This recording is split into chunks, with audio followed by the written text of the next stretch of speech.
Human blood यानी इंसानी खून। दोस्तों, खून हमारे शरीर के कुछ सबसे इम्पोर्टेंट पार्ट्स में से एक है जो हमारे शरीर के सभी ऑर्गन्स यानी अंगों को आपस में जोड़कर रखता है। हमारे शरीर के अंदर जितने भी ऑर्गन्स हैं वो सभी खून की वजह से ही जिंदा रह पाते हैं।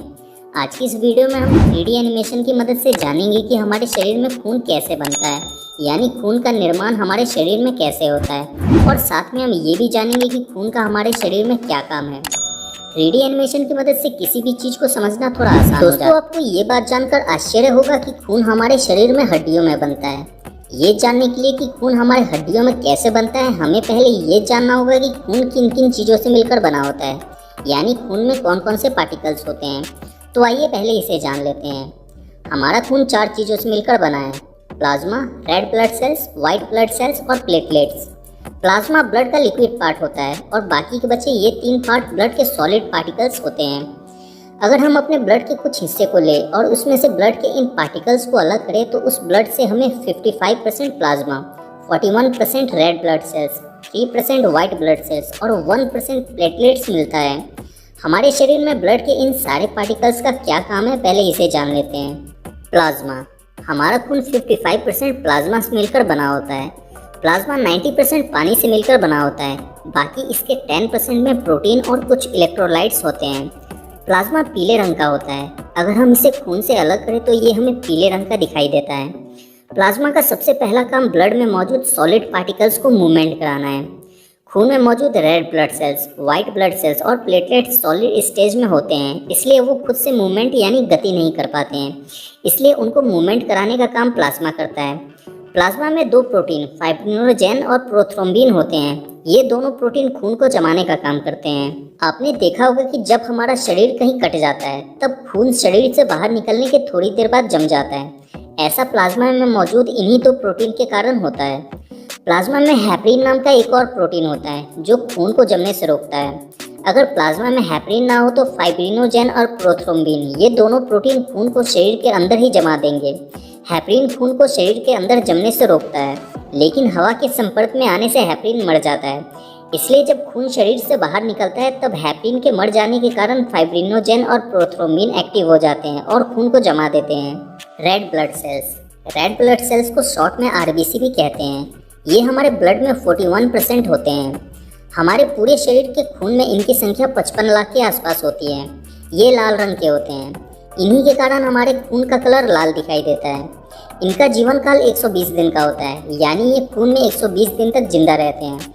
रेड ब्लड सेल्स के अंदर हीमोग्लोबिन होता है और हीमोग्लोबिन के अंदर आयरन होता है। खून में रेड ब्लड सेल्स की कमी होने के कारण ही एनीमिया नाम की बीमारी होती है, जिसे रक्त अल्पता यानी खून की कमी भी कहते हैं। इसलिए एनीमिया होने पर डॉक्टर आयरन की टैबलेट देते हैं। हमारे शरीर में रेड ब्लड सेल्स किसी टैक्सी की तरह काम करते हैं। हमारा शरीर छोटी छोटी कोशिकाओं यानी सेल से मिलकर बना हुआ है और हर सेल्स को जिंदा रहने के लिए ऑक्सीजन की और कुछ न्यूट्रिशन की जरूरत होती है। हमारे शरीर में रेड ब्लड सेल्स का काम ऑक्सीजन और न्यूट्रिशन को ढोना है। रेड ब्लड सेल्स बॉडी के हर सेल्स तक ऑक्सीजन और न्यूट्रिशन को पहुंचाने का काम करते हैं। रेड ब्लड सेल्स हमारे फेफड़ों से ऑक्सीजन को लेकर हमारे शरीर के बॉडी सेल्स तक पहुंचाते हैं और उनसे कार्बन डाइऑक्साइड लेकर वापस फेफड़ों को दे देते हैं। White blood cells. White blood cells को शॉर्ट में WBC भी कहते हैं। ये हमारे ब्लड में सिर्फ 3% ही होते हैं। इनका कलर सफ़ेद होता है और ये ब्लड के सबसे बड़े पार्टिकल्स होते हैं। इनकी संख्या पूरे ब्लड में 10,000 के आसपास होती है। व्हाइट ब्लड सेल्स का जीवन काल सिर्फ 4 दिन का होता है, यानी ये 4 दिन में ही मर जाते हैं। व्हाइट ब्लड सेल्स का काम हमारे शरीर में बीमारियों से लड़ना है। व्हाइट ब्लड सेल्स ही हमारे शरीर के इम्यून सिस्टम यानी रोग प्रतिरोधक प्रणाली होते हैं। व्हाइट ब्लड सेल्स हमारे शरीर में सिक्योरिटी गार्ड की तरह काम करते हैं। जब हमारे शरीर में बाहर से कोई बैक्टीरिया या वायरस घुसकर अटैक करते हैं तब व्हाइट ब्लड सेल्स उन्हें ढूंढकर मार देते हैं। इस तरह से व्हाइट ब्लड सेल्स हमारे शरीर को बीमारियों और रोगों से बचाते हैं। प्लेटलेट्स। प्लेटलेट्स खून में सिर्फ 1% ही होते हैं। इनकी संख्या हमारे शरीर के पूरे खून में 2 लाख के आसपास होती है और इनका जीवन काल सिर्फ 7 दिन का होता है। ये खून में सिर्फ 7 दिन तक ही जिंदा रहते हैं। प्लेटलेट्स का काम हमारे खून को शरीर से बाहर बहने से रोकना है। जब हमारा शरीर कहीं कट जाता है तब प्लेटलेट्स वहां इकट्ठा होकर उस जगह को ब्लॉक करने की कोशिश करते हैं ताकि वहां से ज़्यादा खून हमारे शरीर से बाहर ना निकल पाए। प्लेटलेट्स हमारे शरीर को ताकत देने का भी काम करते हैं क्योंकि इसमें कुछ हार्मोन्स और प्रोटीन होते हैं।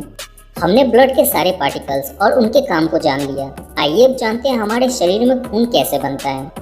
हमारे शरीर में खून हड्डियों में बनता है। हमारे शरीर में जितने भी लॉन्ग बोन्स यानी बड़ी हड्डियां हैं उन्हीं में खून का निर्माण होता है। हमारी हड्डी के अंदर लाल रंग की स्पंजी टिश्यू होते हैं, इन्हें अस्थि मज्जा यानी बोन मैरो कहते हैं। अगर आप नॉनवेज खाने वाले हैं तो आपने हड्डियों के अंदर लाल रंग की कुछ मटेरियल को जरूर देखा होगा। इस लाल कलर के मटेरियल को ही बोन मैरो कहते हैं।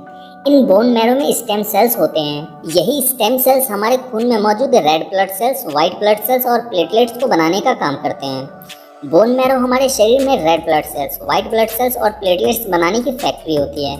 हमारे शरीर की हड्डियां सिर्फ खून में मौजूद red blood cells, white blood cells और प्लेटलेट्स को ही बनाने का काम करती है। हमारे खून में मौजूद प्लाज्मा को बनाने का काम हमारा लीवर करता है। प्लाज्मा में मौजूद प्रोटीन, फाइब्रिनोजेन, प्रोथ्रोम्बिन और हेपरिन को बनाने का काम हमारा लीवर ही करता है। उम्मीद है कि आप ये अच्छी तरह से जान चुके होंगे कि खून का निर्माण हमारे शरीर में कैसे होता है और खून का हमारे शरीर में क्या काम है। अगर आपको अभी भी इसमें कुछ समझ में नहीं आया है तो आप इंस्टाग्राम पर जुड़कर अपना कोई भी सवाल पर्सनली मुझसे पूछ सकते हैं। हमारे इंस्टाग्राम चैनल को फॉलो करने के लिए